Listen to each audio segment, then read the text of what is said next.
Hello viewers, मैं corporate trainer Ashutosh Sahu आपका फिर से स्वागत करता हूं एक नए टॉपिक पे जो कि है फुटिंग कंक्रीट। तो आज हम लोग जानने वाले हैं कि फुटिंग कंक्रीट में कितने क्वांटिटी में कंक्रीट लगता है। तो चलिए शुरू करते हैं।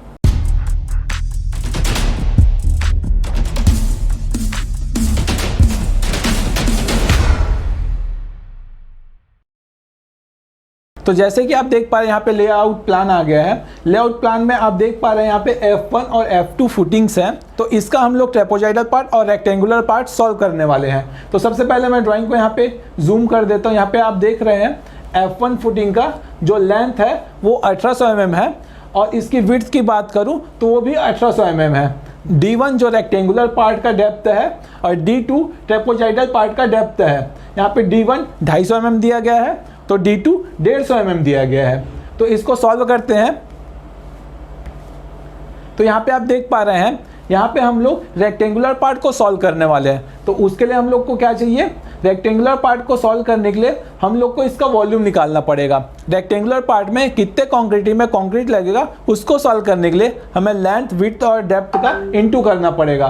तो जैसे कि आप देख पा रहे हैं यहाँ पे इसका लेंथ है 1.8 मीटर, विड्थ की बात करूं तो वो भी है 1.8 मीटर और डेप्थ की बात करूं तो वो है 0.25 मीटर। तो इसको हम लोग क्या करेंगे, ये इसका फॉर्मूला है वॉल्यूम का। Volume equal to L into B into H, length, width और हाइट आ गया है। उसके बाद हम लोग क्या करेंगे, वॉल्यूम निकालने के लिए इसको आपस में इंटू कर देंगे। तो इसका वॉल्यूम कितना आ जाएगा, इसका वॉल्यूम आ जाएगा 0.81 मीटर क्यूब। इसके बाद हम लोग ट्रेपोजाइडल पार्ट का वॉल्यूम निकालेंगे। उसका हम लोग कैलकुलेशन कैसे करेंगे, ये देख सकते हैं आप, यहाँ पे ये ट्रेपोजाइडल पार्ट आपको दिखाई दे रहा है। उसके लिए एक फॉर्मूला है D/3 इंटू ब्रैकेट में A1 plus A2 plus square root A1 into A2। तो इसके लिए हम लोग को क्या चाहिए, D जो है, D आप देख पा रहे हैं वो है डेप्थ ऑफ ट्रेपोजाइडल पार्ट है और A1 है एरिया ऑफ रेक्टेंगुलर पार्ट। आप यहाँ पे देख पा रहे हैं एरिया ऑफ रेक्टेंगुलर पार्ट हमको निकालना पड़ेगा A1 के लिए और जो A2 है वो है एरिया ऑफ ट्रेपोजाइडल पार्ट। तो यहाँ पे हम लोग A1 निकाल रहे हैं। A1 का जो लेंथ है वो है 1.8 मीटर्स और इसकी विड्थ की बात करूँ तो वो भी है 1.8 मीटर्स। इसके बाद मैं ट्रेपोजाइडल पार्ट की बात करूं तो उसका लेंथ है 0.6 मीटर और इसकी विड्थ की बात करूं तो वो है 0.45 मीटर्स और अगर मैं इसकी डेप्थ की बात करूं वो है 0.15 मीटर्स। तो इसका वॉल्यूम निकालने के लिए हम लोग फॉर्मूला में इसका वैल्यू पुट कर देते हैं। तो जैसे कि आप देख पा रहे हैं 0.15 जो इसका डेप्थ है अपॉन 3 कर दिए हैं इंटू ब्रैकेट में A1 का वैल्यू क्या है,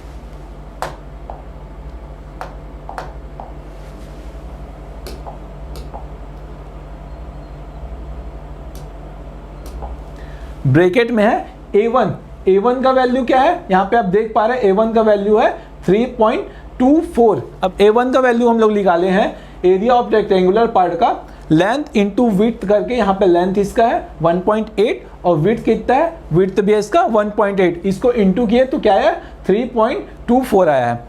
इसके बाद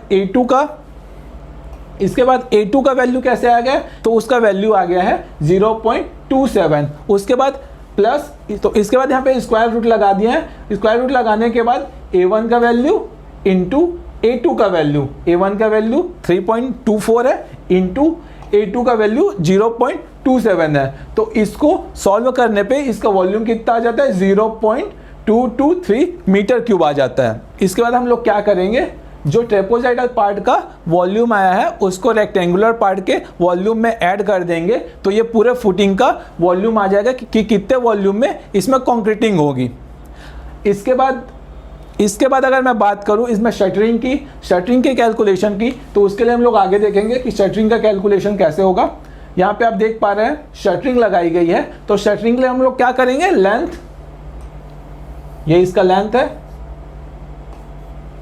और ये इसका डेप्थ है।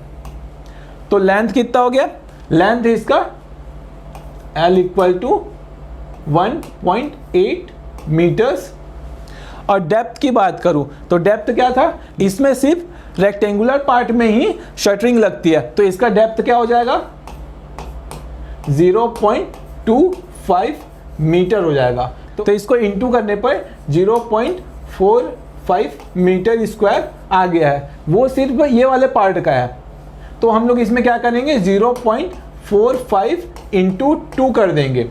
ये वाला पोर्शन में भी तो शटरिंग लग रही है ना, तो इसको सॉल्व करने के लिए हम लोग इसमें इसका इंटू कर देंगे तो ये हो जाएगा 0.9 मीटर स्क्वायर। ऐसे ही इस पोर्शन का हम लोग को शटरिंग निकालने के लिए सेम ऐसे ही करना है, क्योंकि साइज सेम है। साइज क्या है, इसका भी लेंथ क्या है 1.8 मीटर्स है और डेप्थ क्या है 0.25 मीटर्स है। तो सेम प्रोसीजर इसमें भी करेंगे तो इसका जो शटरिंग का एरिया है वो आ जाएगा 1.8 meter square. I hope viewers ये टॉपिक आपको पसंद आया होगा। इसके बाद आपको ट्रेपोजाइडल और रेक्टेंगुलर पार्ट का जो वॉल्यूम निकालना है कंक्रीट का, वो प्रॉब्लम सॉल्व हो गई होगी आपकी। ऐसी इंफॉर्मेटिव वीडियोस के लिए हमारे चैनल को सब्सक्राइब कीजिए, वीडियो को लाइक कीजिए। Thank you.